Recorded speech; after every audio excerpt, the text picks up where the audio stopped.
Día del Periodista, y inevitablemente volvemos a aquellos que nos han informado durante toda la vida en Comodoro Rivadavia.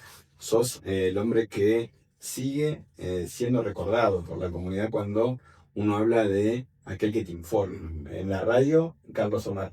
En la televisión, Aníbal Micardi. Aparición de streaming, aparición de muchas plataformas, aparición de la inteligencia artificial. Pero la gente siempre recuerda aquello lo conocido.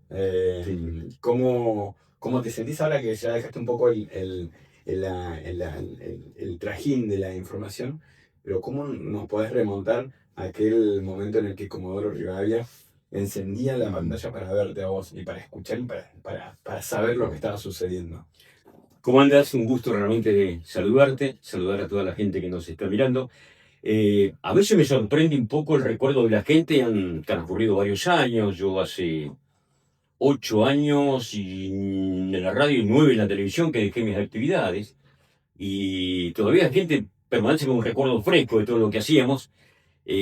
Recordamos que eran medios masivos de consumo porque, tal cual lo planteaste, ¿no? No había alternativas. Era el 4 amplitud modulada, la frecuencia modulada primera que tuvo la región patagónica también era y fue de Leo 4.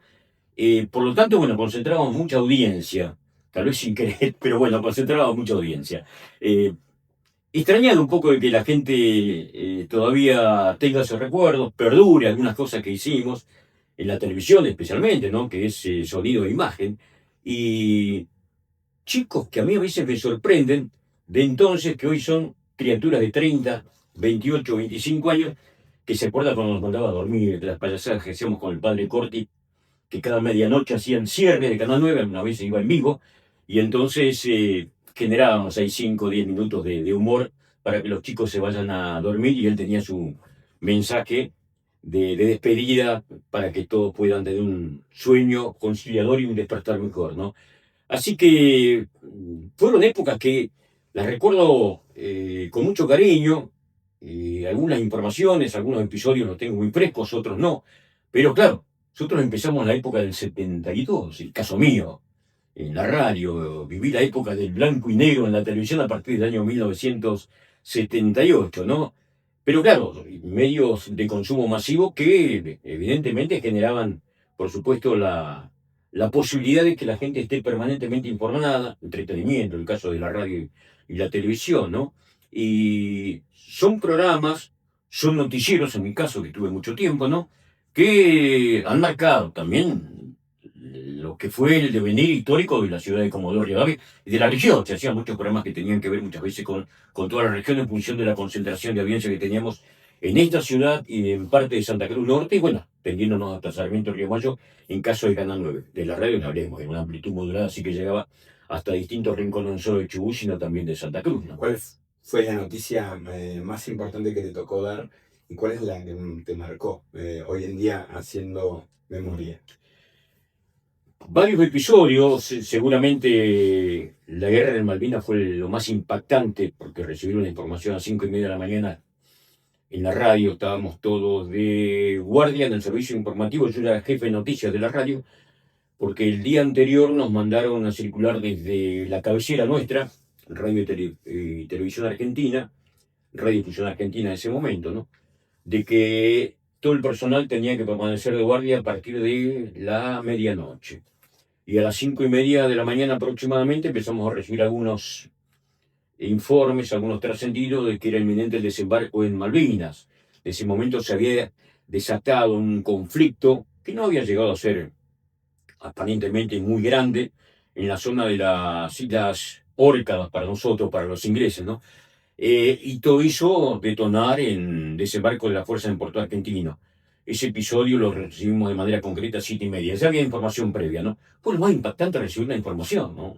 Impactante realmente, ¿no?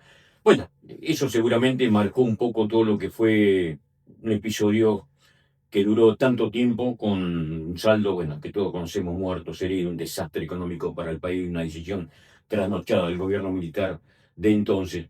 Fue uno de los temas más fuertes que me tocó cubrir, porque además pudimos 24 horas después viajar a Malvinas y estar in situ en el propio escenario de los hechos, ¿no? Conmovedor, porque siempre apreciamos Malvinas como el territorio perdido, siempre la consideramos como islas propias, como parte de nuestro territorio, pero estar ahí, pisar ahí, hablar con nuestros soldados, hablar con nuestra gente, era una cosa muy distinta. Seguramente fue uno de los episodios eh, para subrayar de toda la actividad periodística, bueno, que se extendió por 47 años en el caso de la radio, ¿no?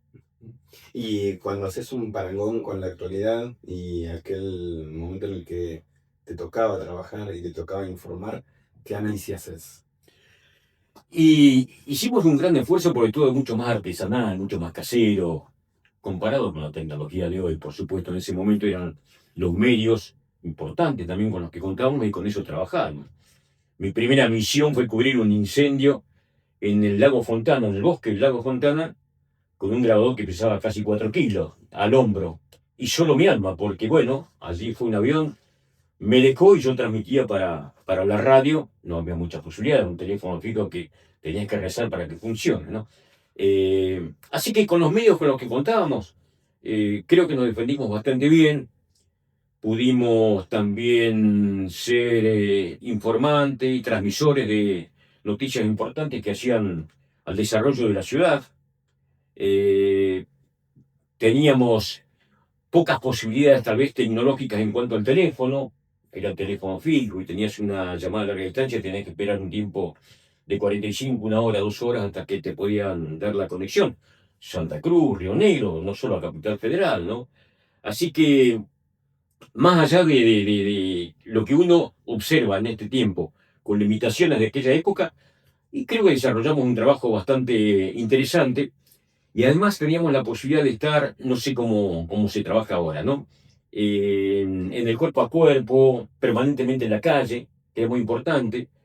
Tal vez como ahora también se mantiene el contacto con algunos funcionarios, con algunos que te puedan sacar información, café de por medio, algún mate de por medio, y bueno, estar plenamente en la actividad. Yo cubría tanto la radio como el canal, así que era todo el día vivir un poco al lado de la información, qué es lo que decía, qué es lo que se escuchaba, como para poder luego transmitir, ¿no? Esa fidelidad que mostraba el contacto con el otro, ¿hoy crees que se puede llegar a perder? ¿Atenta contra el oficio del periodista, por ejemplo, de inteligencia artificial? Es un arma de doble filo, realmente es un arma de doble filo, porque te acerca a contenido, con una investigación, una producción que antes no podías contar. Pero también, bueno, hay que tener muchísimo cuidado en función de lo que te está acercando, de lo que te está arrimando y de lo que te está ayudando, ¿no? Todavía hoy tenemos imperfecciones, podemos corroborarlo con la inteligencia artificial. Muchos dicen que son los primeros momentos, sin embargo, tienen un desarrollo muy importante, ¿no? Con información que muchas veces no se ajusta a la realidad o no tiene nada que ver con la fecha o con lo que vos estás buscando. Hay que tener muchísimo cuidado con esos datos, ¿no? Si tenés que darle 3 tips a estudiantes de periodismo, ¿qué le dirías? Uno podría ser ese, la sensibilización, el estudio, prepararse continuamente. Sí, desde el punto de vista tecnológico, ninguna duda que el formato con que salen los chicos de una carrera terciaria me parece que es muy adecuada para estos tiempos, ¿no? Muy adecuada y realmente están inmersos en un mundo de estudios que ojalá nosotros lo hubiéramos tenido en aquel entonces, ¿no? Ni siquiera había carrera de periodismo. Eh, Había una escuela terciaria en el año 34 que se abrió en la Universidad de La Plata y la carrera de comunicación social después en los años 80 aproximadamente. Y hoy los chicos salen con una formación desde lo tecnológico envidiable realmente y muy adecuada para esta época.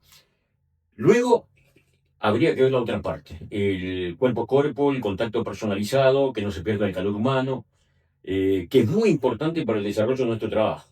Compromiso, la responsabilidad y sobre todo tener un pacto con la veracidad, cosa que en estos tiempos resulta muy difícil, por el poder político, por el poder económico, por el poder de los empresarios que manejan algunos sectores. Bueno, hemos visto que aparecieron plataformas también que dependen de algún interés económico, con informaciones que no tienen mucho que ver con la realidad.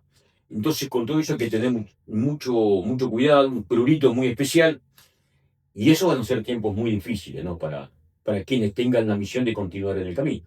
Se viene el informativo de Aníbal Micardi en Del Mar. Me está corriendo don Héctor Cárdenas, no sé si lo tenés visto, para que me haga cargo de 12 a 13. Hace como 5 años me está corriendo. Yo estoy esperando que se canse.